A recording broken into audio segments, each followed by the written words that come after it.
Hello friends, कैसे हैं आप। हिंदी साहित्य की इस क्लास में आपका बहुत बहुत स्वागत है, जहां पर हम आचार्य रामचंद्र शुक्ल द्वारा लिखित हिंदी साहित्य का इतिहास विस्तार से पढ़ रहे हैं, जिसके अंतर्गत हमने आदिकाल एवं भक्तिकाल को पूरी तरह से पढ़ लिया है। अब हम रीतिकालीन कवियों को पढ़ रहे हैं, जिसके अंतर्गत आज हम पढ़ने वाले हैं पद्माकर को। तो आइए देखते हैं। पद्माकर भट्ट रीतिकालीन कवियों में सहृदय समाज इन्हें बहुत श्रेष्ठ स्थान देता आया है। ऐसा सर्वप्रिय कवि इस काल के भीतर बिहारी को छोड़ दूसरा नहीं हुआ। इनकी रचना की रमणीयता ही सर्वप्रियता का एकमात्र कारण है। रीतिकाल की कविता इनकी और प्रताप शाही की वाणी द्वारा अपने पूर्ण उत्कर्ष को पहुंचकर फिर ह्रासोन्मुख हुई है। रीतिकाल की जो कविता थी वो इनकी अर्थात पद्माकर की और प्रताप शाही की वाणी द्वारा अपने पूर्ण उत्कर्ष पर पहुंची है और फिर धीरे धीरे उसका ह्रास होने लगा। अतः जिस प्रकार ये अपनी परंपरा के परमोत्कृष्ट कवि हैं, उसी प्रकार प्रसिद्धि में अंतिम भी। जिस प्रकार ये अपनी परंपरा के उत्कृष्ट कवि हैं, उसी प्रकार प्रसिद्धि में अंतिम भी। तो ये रीतिकाल के अंतिम कवियों में आते हैं, जो रीतिकाल में प्रसिद्ध हुए। देश में जैसा इनका नाम गूंजा, वैसा फिर आगे चलकर किसी और कवि का नहीं। ये तैलंग ब्राह्मण थे। अब इनके जीवन के संबंध में यहाँ पर कुछ जानकारी दी है। ये तैलंग ब्राह्मण थे। इनके पिता मोहनलाल भट्ट का जन्म बांदे में हुआ था और इनके पिता मोहनलाल भट्ट थे, उनका जन्म बांदा में हुआ था। और ये पूर्ण पंडित थे। इनके पिता पूर्ण पंडित थे और कवि भी थे, जिसके कारण इनका कई राजधानियों में अच्छा सम्मान हुआ। ये कुछ दिनों तक ये मोहनलाल भट्ट कई दिनों तक नागपुर के महाराज रघुनाथ राव के यहाँ रहे। फिर पन्ना नरेश महाराज हिंदूपति के गुरु हुए और महाराज हिंदूपति के ये गुरु थे और कई गांव प्राप्त किए। वहाँ से फिर ये जयपुर नरेश महाराजा प्रताप सिंह के यहाँ जा रहे थे। उसके बाद ये जयपुर नरेश प्रताप सिंह के यहाँ गए, जहाँ इन्हें कवि शिरोमणि की पदवी और अच्छी जागीर मिली। जहाँ पर इनको कविराज शिरोमणि की पदवी भी मिली और अच्छी जागीर भी मिली। उन्हीं के पुत्र सुप्रसिद्ध पद्माकर जी हुए और इन मोहनलाल भट्ट के जो इस प्रकार कई राजाओं के यहाँ रहे और पन्ना नरेश महाराज हिंदूपति के गुरु भी थे। तो उनके पुत्र हुए सुप्रसिद्ध पद्माकर जी, जो कि रीतिकाल के श्रेष्ठ कवियों में गिने जाते हैं। पद्माकर जी का जन्म संवत 1810 में बांदे में हुआ।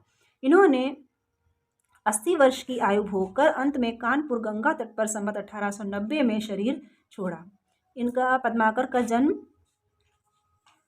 संवत 1810 में बांदा में हुआ था और इनकी 80 वर्ष की अवस्था में इनकी मृत्यु हुई थी।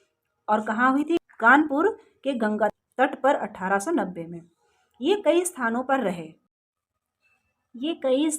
रहे। सुगरा के नोने अर्जुन सिंह ने इन्हें अपना मंत्र गुरु बनाया और सुगरा के जो नोने अर्जुन सिंह हैं, इन्होंने इनको अपना मंत्र गुरु बनाया था। संवत 1849 में ये गोसाई अनूप गिरी जिनका उपनाम था हिम्मत बहादुर के यहाँ गए, जो बड़े अच्छे योद्धा थे और पहले बांदे के नवाब के यहाँ थे। ये संवत 1849 में गोसाई अनूप गिरी जिनका उपनाम था हिम्मत बहादुर के यहाँ गए, जो बड़े अच्छे योद्धा थे और पहले बांदे के नवाब थे, जहाँ पर पद्माकर का जन्म हुआ था। फिर अवध बादशाह के यहाँ सेना के बड़े अधिकारी हुए। फिर ये अवध के बादशाह के यहाँ सेना के अधिकारी हुए। इनके नाम पर पद्माकर जी ने और इन्हीं के नाम पर पद्माकर जी ने हिम्मत बहादुर वीरदावली नाम की एक वीर रस की बहुत ही फड़कती हुई पुस्तक लिखी। किसके नाम पर लिखी? गोसाई अनूप गिरी जिनका उपनाम था हिम्मत बहादुर, और इसी नाम को लेकर इन्होंने हिम्मत बहादुर वीरदावली लिखी, जो कि एक वीर रस की बहुत ही सुप्रसिद्ध पुस्तक है। संवत 1856 में ये सितारे के महाराज रघुनाथ राव प्रसिद्ध राघोबा के यहाँ गए और एक हाथी, 1 लाख रुपया और 10 गांव पाए। ये सितारे के महाराज रघुनाथ राव के यहाँ गए और इन्होंने एक हाथी वहाँ पाया, 1 लाख रुपया और 10 गांव पाए। इसके उपरांत पद्माकर जी जयपुर के महाराज प्रताप सिंह के यहाँ पहुँचे और वहाँ बहुत दिनों तक रहे। महाराज प्रताप सिंह के पुत्र महाराज जगत सिंह के समय में भी ये बहुत काल तक जयपुर रहे। जयपुर के महाराज प्रताप सिंह थे, उनके जो पुत्र थे महाराज जगत सिंह, उनके समय में भी ये बहुत समय तक जयपुर में ही रहे और उन्हीं के नाम पर अपना प्रसिद्ध ग्रंथ जगत विनोद बनाया। और ये प्रताप सिंह के पुत्र महाराज जगत सिंह थे, तो इन्हीं जगत सिंह के नाम पर इन्होंने जगत विनोद नामक ग्रंथ बनाया। ऐसा जान पड़ता है कि जयपुर में इन्होंने अपना अलंकार ग्रंथ पद्माभरण बनाया, जो दोहों में है। और ऐसा लगता है कि जो इनका ग्रंथ है अलंकार ग्रंथ पद्माभरण, जो कि दोहों का ग्रंथ है, वो भी इन्होंने जयपुर में ही बनाया होगा। ये एक बार उदयपुर के महाराणा भीम सिंह के दरबार में भी गए थे, जहां इनका बहुत अच्छा सम्मान हुआ था। महाराणा साहब की आज्ञा से इन्होंने गणगौर के मेले का वर्णन किया था। यहाँ महाराणा के दरबार में गए थे भीम सिंह के, जहाँ पर इन्होंने उनकी आज्ञा से गणगौर मेले का वर्णन किया था। महाराज जगत सिंह का परलोकवास संवत 1860 में हुआ, अतः उनके अनंतर ये ग्वालियर के महाराज दौलत राव सिंधिया के दरबार में गए और ये कवित्त पढ़ा। जब महाराज जगत सिंह का परलोकवास हुआ 1860 में, तो उसके अनंतर ये ग्वालियर के महाराज दौलत राव सिंधिया के दरबार में गए और वहाँ पर जाकर इन्होंने ये कवित्त पढ़ा।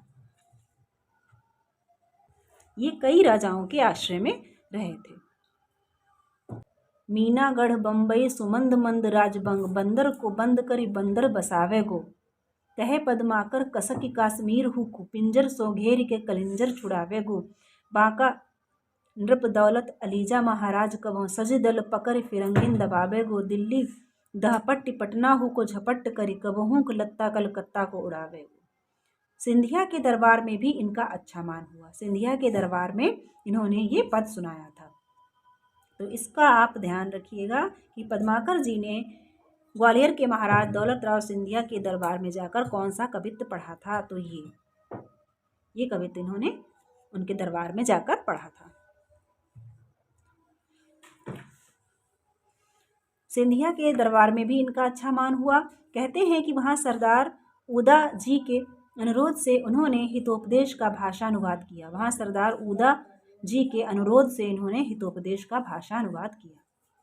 तो यहाँ से भी क्वेश्चन बनता है कि इन्होंने हितोपदेश का भाषानुवाद किसके कहने पर किया।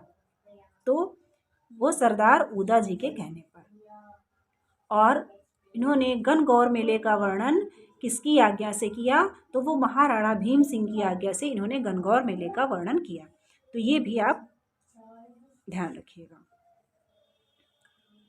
ग्वालियर से ये बूंदी गए और वहाँ से फिर अपने घर बांदे में आ रहे। आयु के पिछले दिनों में ये रोगग्रस्त रहा करते थे। उसी समय इन्होंने प्रबोध पचासा नामक विराग और भक्ति रस से पूर्ण ग्रंथ बनाया। ये आयु के पिछले दिनों में अर्थात अपनी वृद्धावस्था के करीब, वृद्धावस्था में प्रबोध पचासा नामक विराग और भक्ति से पूर्ण ग्रंथ बनाया। इन्होंने वृद्धावस्था में अपनी प्रबोध पचासा नामक रचना को लिखा, जो कि विराग और भक्ति रस से पूर्ण ग्रंथ है। तो प्रबोध पचासा जो इनका है किस प्रकार का ग्रंथ है। तो ये विराग और भक्ति रस से पूर्ण ग्रंथ है। अंतिम समय निकट जान पद्माकर जी गंगा तट के विचार से कानपुर चले आए और वहीं अपने जीवन के शेष 7 वर्ष पूरे किए। अर्थात 73 वर्ष की अवस्था में कानपुर गंगा तट पर चले आए और 7 वर्ष बाद वहीं उनका देहांत हो गया। अपनी प्रसिद्ध गंगा लहरी इन्होंने इसी समय के बीच बनाई थी। इस गंगा तट पर जो 7 वर्ष इन्होंने बिताए हैं, उसी समय के अंदर इन्होंने गंगा लहरी की रचना की। राम रसायन नामक वाल्मीकि रामायण का आधार लेकर लिखा हुआ एक चरित काव्य भी इनका दोहे चौपाइयों में है। राम रसायन नाम का एक चरित काव्य भी दोहे चौपाइयों में इनका मिलता है, जिसकी रचना वाल्मीकि रामायण के आधार पर हुई है, पर उसमें इन्हें काव्य संबंधिनी सफलता नहीं हुई है। संभव है वह इनका ना हो, परंतु इनको उतनी उसमें सफलता नहीं मिलती है, तो हो सकता है कि वह ग्रंथ इनका ना हो।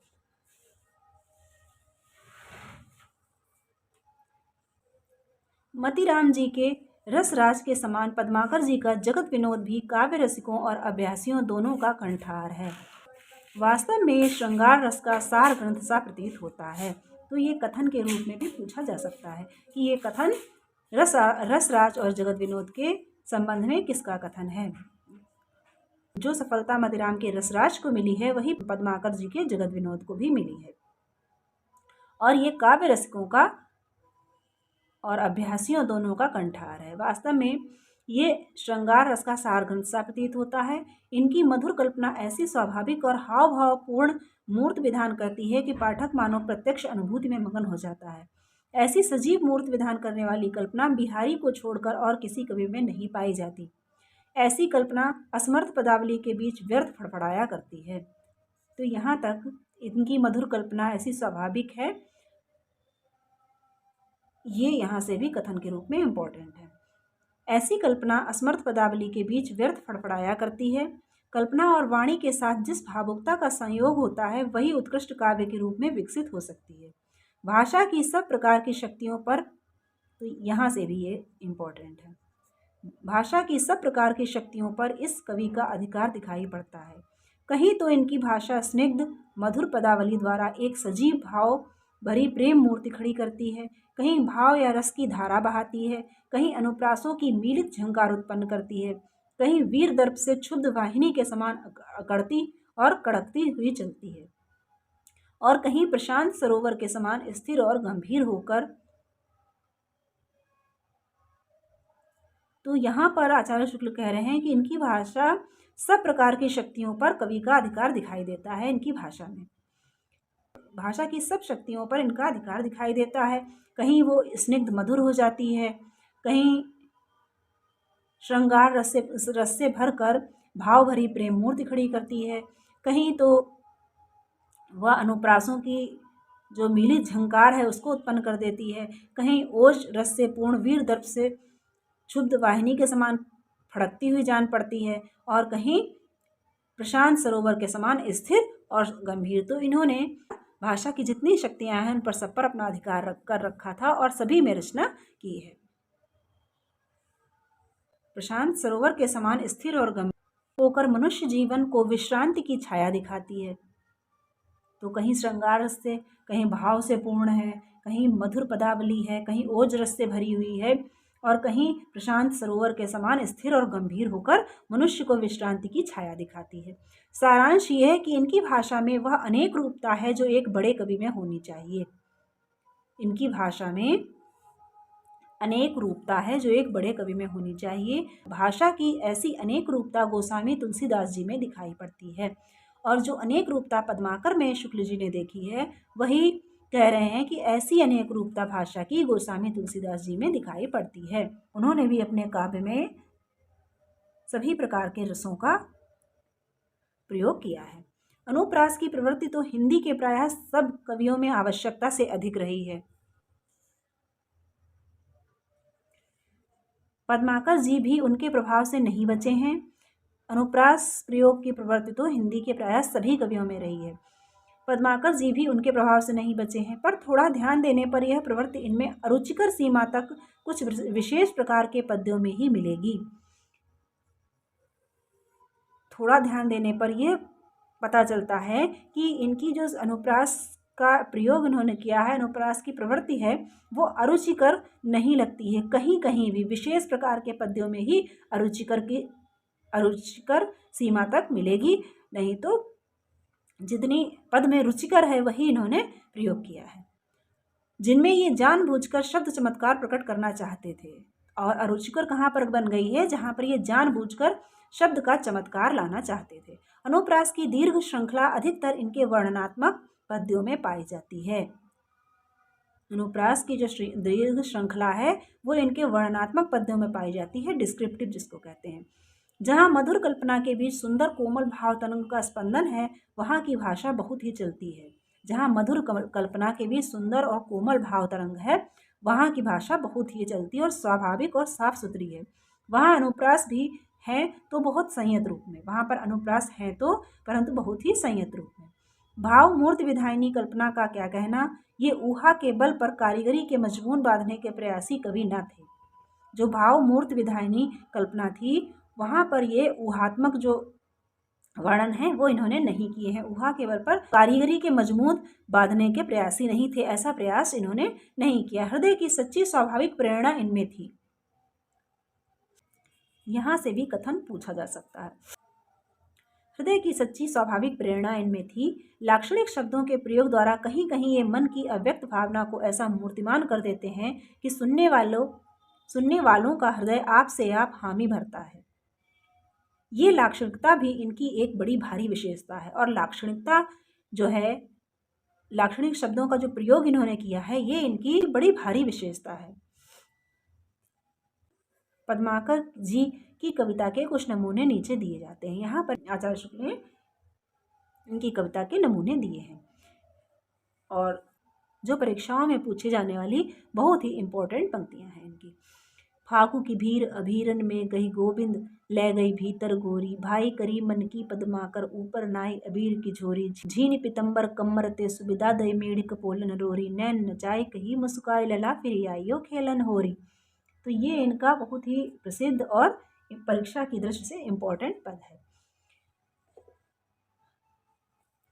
आई संग आलिन के ननद पठाई, नीठ सोहत सुहाई शीस ईडरी सुपट की, कहे पद्माकर गंभीर जमुना के तीर, लागी घट भरन नवेली नेह अटकी, ताही समय मोहन जो बांसुरी बजाई, तामे मधुर मलार गाई और वंशी वटकी, तान लगे लटकी रही न सुधी घूंघट की, घर की न घाट की न बाट की न घट की। तो पंक्तियां लगभग इनकी सभी इम्पोर्टेंट हैं और ध्यान रखने योग्य हैं। गोकुल के कुल के गली के गोप गावन के, जौ लगी कछु को कछु भाकत भनै नहीं, कहे पद्माकर परोस पिछ वारन के, द्वारन के दौरे गुण अवगुण घनै नहीं, तौलों चली चातुर सहेली याही, कोद कहूँ नीके के निहारे ताही भरत मनै नहीं। ये पद देखिए, हाँ तो ये उसी के आगे का है, हाँ तो श्याम रंग में चुराई चित चोरा चोरी बोरत, तो बोरे पर निचोरत बनै नहीं। अगला देखिए, आरस सो आरत संहारत नसीस पट, गजब गुजारत गरीबन की धार पर, कहे पद्माकर सुरासों सरसार, तैसे बिथुरी बिराजे बार हीरन के हार पर, छाजत छबीले छित छहरे छरा के छोर, भोर उठी आई केली मंदिर के द्वार पर, एक पग भीतर और एक देहरी पे धरे, एक कर कंज एक कर है किवार पर। कितने सुंदर पद इनके दिए हुए हैं। मोहि लखी सोवत बिथोरी गो सुबेनी बनी, तोरी गो हिये कुहार छोरी गो सुगैया को, कहे पद्माकर त्यों घोरी गो घनेरो दुख, बोरी गो बिसासी आज लाज ही कि नया को, अहित अनैसो ऐसो कौन उपहास याते, सोचन खरी में परी जोवत जुन्हैया को, बूझी है चवैया तब कहो कहा दया, इत पारी गो को मैया मेरी सेज पे कन्हैया को। ये भी इनका इम्पोर्टेंट पद है। जो प्रसिद्ध कवि होते हैं उनकी लगभग कृतियाँ सभी इम्पोर्टेंट होती हैं। एहो नंदलाल ऐसी व्याकुल परी है, बालहाल ही चलो तो चलो जोरे जुरी जाएगी, कहे पद्माकर नहीं तो ये झकोरे लगे, ओरे लो अचाका बिन घोरे घुरी जाएगी, सीरे उपचारन घनेरे घन सारन, सो देखत ही देखो दामिनी लो दूरी जाएगी, तो ही लगी चैन जोलो चेती है न चंद्रमुखी, चेते के कहूँ तो चांदनी में चुरी जाएगी। ये भी चालो सुन चंद्रमुखी चित में सुचैन करे, तिन बिन बागन घनेरे अली घूम रहे, कहे पद्माकर मयूर मंजू नाचत है, चाय सो चकोरनी चकोर चूमी चूमी रहे। इसी के आगे, कदम अनार आम अगर अशोक थोक, लतन समेत लोने लोने लगी घूमी रहे, फूली रहे फली रहे फबी रहे फैली रहे, झपी रहे झली रहे झुकी रहे झूमी रहे। कितनी सुंदर अनुप्रास की लड़ी इन्होंने बांधी है। तीखे तेग वाही ज सिलाही चढ़े घोड़न पे, स्याही चढ़े अमित अरिंदन की एल पे, कहे पद्माकर निशान चढ़े हाथिन पे, धूरिधार चढ़े पाक शासन के सैल पे, साजे चतुरंग चमू जंग जीतिबे के हेतु, हिम्मत बहादुर चढ़त कर फैल पे, लाली चढ़े मुख पे बहाली चढ़े बाहन पे, काली चढ़े सिंह पे कपाली चढ़े बैल पे। ए ब्रजचंद गोविंद गोपाल, सुन्यो क्यों न एते कलाम किए मैं, त्यों पद्माकर आनंद के नंद हो, नंद नंदन जान लिए मैं, माकन चोरी के खोरी न है चले, भाज कछु भय मान जिए मैं, दूरी न दौरी दुर्यो जो चहो तो, दूरो किन मेरे अंधेरे हिए मैं। तो यहाँ पर इतनी पंक्तियाँ यहाँ आचार्य शुक्ल ने पद्माकर जी की उद्धृत की हैं। तो इन पंक्तियों को आप ध्यान रखिएगा, क्योंकि इसमें से 2-1 तो परीक्षा में पूछी जा चुकी हैं। ये पंक्तियाँ इनकी लगभग सभी इम्पॉर्टेंट हैं, कहीं से भी परीक्षा में पूछी जा सकती है। तो पद्माकर का वर्णन यहीं तक था। इसमें इनके ग्रंथ आदि जो हैं वो याद रखने योग्य हैं, जैसे कि इन्होंने हिम्मत बहादुर बिरदावली गोसाई अनूपगिरी के यहाँ बनाई थी जब ये उनके आश्रय में थे। जगत विनोद की रचना इन्होंने महाराजा जगत सिंह के आश्रय में की थी और वहीं पर इन्होंने अपना अलंकार ग्रंथ पद्माभरण बनाया था। हिम्मत बहादुर बिरदावली, जगत विनोद, अलंकार ग्रंथ इनका पद्माभरण, गणगौर जो इन्होंने महाराणा भीम सिंह की आज्ञा से बनाया था। इसके अतिरिक्त प्रबोध पचासा जो इन्होंने अपनी वृद्धावस्था में बनाया था। यहाँ से भी प्रश्न बनता है कि अपनी वृद्धावस्था में इन्होंने कौन सा ग्रंथ बनाया था और ये किस प्रकार का ग्रंथ है। तो ये भक्ति रस से पूर्ण ग्रंथ है और इन्होंने अपनी वृद्धावस्था में बनाया था। गंगा लहरी इन्होंने गंगा के तट पर बनाया था।